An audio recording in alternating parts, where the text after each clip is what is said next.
Here's what's coming into view on Elevating Denver. For me, heritage is defined in the culture of one's background, the events that happened in the past, so the history also, and then just traditions that occur, both some traditions that are ages old and then new traditions that come up, but that all culminates into the heritage of an ethnicity. AAPI community is actually thriving in Denver. We have a huge history going all the way back to the 1800s. We're still a relatively smaller community, but we're definitely growing. Currently, according to the 2020 census, there are over 200,000 Asian-only residents in Colorado. And that's Asian only. It doesn't include mixed-race Asians. In total, Colorado Asians are about 6.3%, which is double the percentage as it was in 1990. A lot of immigrants from China and Japan came over in the 1800s to go work in the gold mine and the railroad. There was actually a Chinatown in Denver. Unfortunately, that Chinatown was destroyed during a race riot back in the 1880. But we have had numerous different ethnicities coming over. We had refugees coming in from the Vietnam War. More recently, we had refugees from Burma and Bhutan coming over to Colorado to establish a new life. So we have a pretty long history for the community and a vibrant and thriving community. I would hope that people who are engaging with us realize that the Asian American population, it's cohesive, but it's also distinctive in the different cultures. So we're not a monolith. We are many, many different cultures from many, many different countries. There are distinct differences, and we try to be very respectful of that and also learn from each other. A lot of the community leaders, we are in constant contact with each other. We try to make sure we have enough help when it comes to our events, our organizations, our community groups. The relationships are really well here in Colorado. Chinese, Vietnamese, Koreans, and Filipinos, and those groups come together to really pursue the united voices for AAPI population here in Colorado. So we can do such thing as action against hate, or helping out the census counting, or helping the cultural promotions, and also deal with any social issues that arise. I think one of the bigger problems that we're facing in Denver and as well as in Colorado across AAPI communities is the rising of hate crimes. The bigger thing is there is a lot of barriers between those hate crimes, and for those community members to access the normal ways, right? Go to the police department and things like that.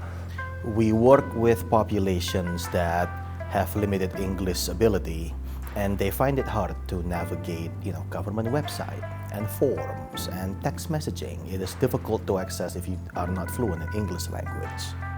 That's why we create this nice little brochure for every communities to report the hate crime.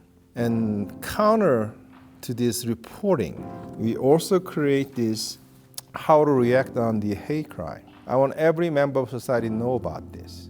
If you're a victim of hate crime or an incident, it's important that we report it.